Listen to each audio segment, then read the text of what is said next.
Friends, welcome to the e-class of Shet Khimji Ramdas Kanya Vidyalaya.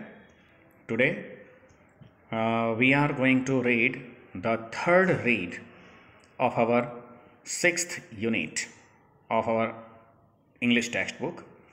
આજે આપણે 11મા ધોરણની English ટેક્સ્ટબુકના છઠ્ઠા યુનિટનું થર્ડ રીડ ડેટિંગ ટેકનોલોજી જોઈશું.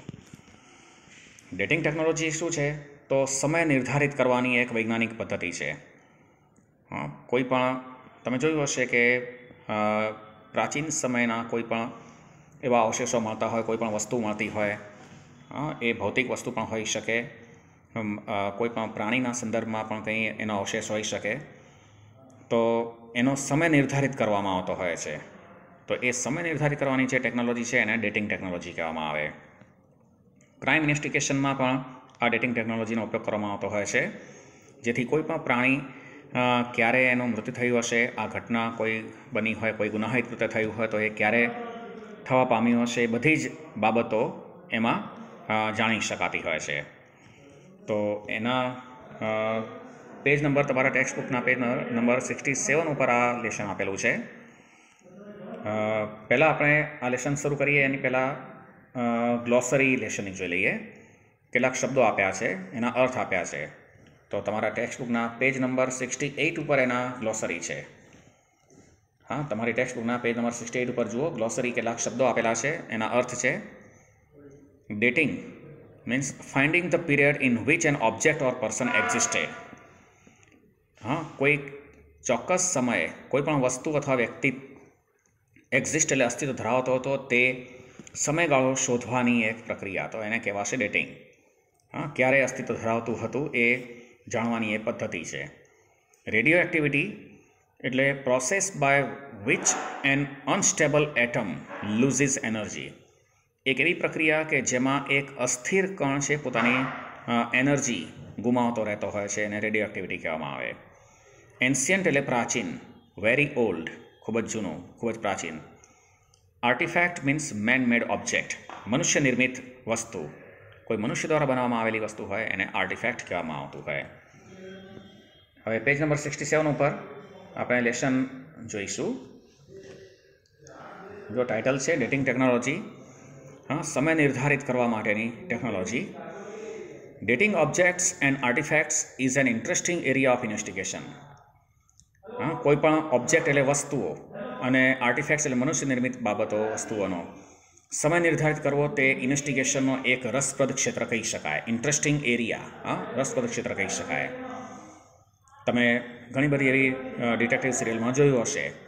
હા, કોઈ પણ ગુનાહિત કૃત્ય થયું હોય તો મળેલા પુરાવાના આધારે એનો સમય નિર્ધારિત કરવામાં આવતો હોય કે ક્યારે કોઈ આવી ગુનાહિત ઘટના થવા પામી હશે. Investigators need to date objects to understand what happened around them and when it happened. ઇન્વેસ્ટિગેટર્સ જે તપાસકારો હોય, જે સંશોધનકારો હોય છે, તેમને જે તે બાબતો કયા સમયે બની હશે અને ક્યારે બની હશે, તેની આસપાસ શું ઘટના થઈ હશે, એ બધું તેને જાણવાની જરૂરિયાત રહેતી હોય છે. ઇન્વેસ્ટિગેટર્સ need to date objects to understand what happen around them and when it happen. કોઈ પણ ઘટના ક્યારે બની હશે એ જાણવું એના માટે જરૂરી રહેતું હોય. It also helps to understand at what time in history a particular object was used. કોઈક ચોક્કસ વસ્તુનો ઉપયોગ ભૂતકાળમાં ક્યારે થયો હશે તે પણ તેમને સમજવું મદદરૂપ બની જતું હોય છે. Such investigations are taken up by scholars studying historical civilizations, rocks, ancient cultures or crime investigations, etc. હવે આવા સંશોધનો હાથ ધરવામાં આવતા હોય છે. ટેકઅપ એટલે હાથ ધરવું, શરૂ કરવું, હાથ ધરવું. આવા સંશોધનો શરૂ કરવામાં આવતા હોય છે નિષ્ણાતો દ્વારા, બાય સ્કોલર્સ. શેના માટે? તો ઐતિહાસિક સંસ્કૃતિ, હિસ્ટોરિકલ સિવિલાઇઝેશન, કોઈ સંસ્કૃતિનો ઇતિહાસ જાણવા માટે. રોક્સ, કોઈ ખડકો વિશે જાણવા માટે. એન્શિયન્ટ કલ્ચર્સ, પ્રાચીન સંસ્કૃતિઓ વિશે જાણવા માટે. અને અન્ય ક્રાઇમ ઇન્વેસ્ટિગેશન્સ માટે તેની જરૂરિયાત રહેતી હોય છે, અને તેથી આવા સંશોધનો હાથ ધરવામાં આવતા હોય છે સ્કોલર્સ દ્વારા. Several techniques are used to establish the ages of various ancient natural objects and artifacts. હવે એવી કેટલીક ટેકનિક્સ છે જે વિવિધ પ્રકારના એવા પ્રાચીન કુદરતી વસ્તુ અથવા મનુષ્ય નિર્મિત વસ્તુઓ છે એનો સમય નિર્ધારિત કરવા માટે એનો ઉપયોગ થતો હોય છે. Various methods are based on radio activity. હવે એની એવી વિવિધ પદ્ધતિઓ છે જે રેડિયો એક્ટિવિટી ઉપર આધારિત છે. કોઈ પણ પદાર્થના સૂક્ષ્મ કણ હોય છે તેની ગુમાવવાની જે પ્રક્રિયા છે, તેની શક્તિ ગુમાવવાની પ્રક્રિયા છે, રેડિયો એક્ટિવિટી કહેવાય. One method is radio carbon dating. હવે એમાંની એક પદ્ધતિ છે radio carbon dating. Radio carbon or carbon 14 is A form of the element carbon. હવે આપણે રેડિયો કાર્બન કહીએ કે કાર્બન 14 નામનું તત્વ કહીએ તો એ કાર્બન તત્વનું જ એક સ્વરૂપ છે. It is unstable. તે અનસ્ટેબલ એટલે અસ્થિર હોય છે, જેના સ્વરૂપમાં પરિવર્તન થતું હોય એટલે એને અનસ્ટેબલ કહેવામાં આવે. It is unstable and weakly radio active. એમાં રેડિયો એક્ટિવિટી પણ ખૂબ જ વીક હોય છે. The stable forms are carbon 12 અને કાર્બન 13. હવે કાર્બનના વિવિધ સ્વરૂપો છે, એમાં કાર્બન 12 અને કાર્બન 13ના જે સ્વરૂપો છે ને એ સ્થાયી સ્વરૂપો છે, જેમાં કોઈ મોટે ભાગે કોઈ ફરક પડતો નથી. Carbon 14 constantly tax form. Carbon 14 નામનું તત્વ છે તે સતત પોતાનું સ્વરૂપ બદલતું રહેતું હોય છે. And then changes in the upper atmosphere. અને પછી તેના બહારના જે સ્વરૂપ છે તેમાં પણ પરિવર્તન આવતું રહેતું હોય છે. Plants and animals tech in carbon 14 through out there life time. હવે વનસ્પતિ હોય કે પ્રાણી હોય પોતાના જીવનકાળ દરમિયાન કાર્બન 14 નામનું તત્વ કોઈ પણ સ્વરૂપે ગ્રહણ કરતા હોય છે, પોતાના શરીરમાં લેતા હોય છે, ખાવા પીવાની બાબતો હોય એમાં.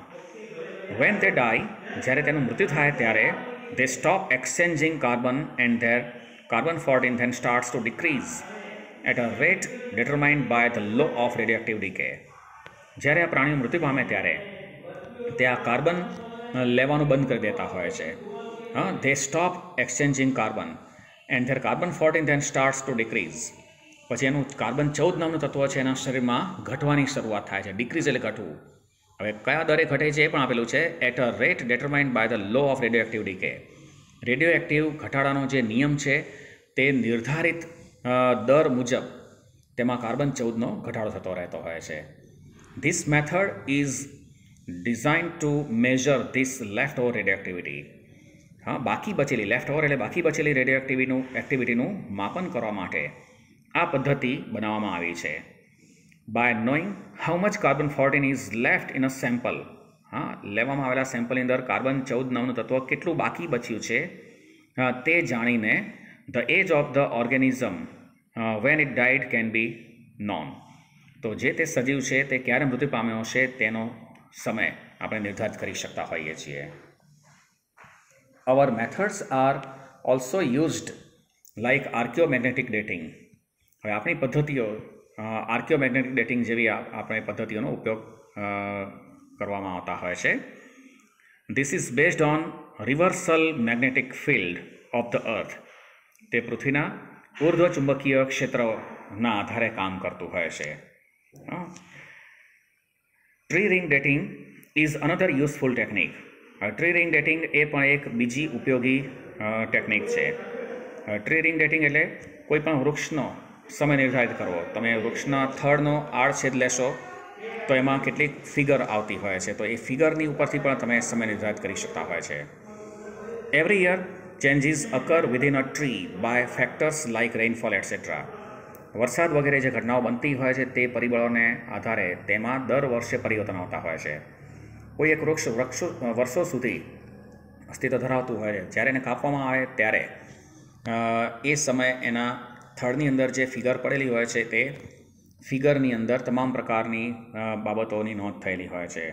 અતિવૃષ્ટિ, અનાવૃષ્ટિ, વાવાઝોડું, કંઈ પણ વૃક્ષે જે સામનો કર્યો છે બધી જ બાબતોની નોંધ એમાં થતી હોય છે. એનો સમય પણ તમે જાણી શકો છો. This changes can be scene in form of ring patterns within the tree trunks. Tree trunks એટલે વૃક્ષના થડમાં જે રિંગ પેટર્ન્સ આપેલી હોય, જે વલયો આપેલા હોય છે તેનાથી આ પરિવર્તનો આપણે જોઈ શકીએ છીએ. These are based as date fingerprint in this technique. These are used as a date fingerprint in this technique. આ ટેકનિકમાં ફિંગરપ્રિન્ટ એની ચોક્કસ નિશાની ચોક્કસ એની છાપ સમય નિર્ધારિત કરવા માટે તેનો ઉપયોગ થતો હોય છે.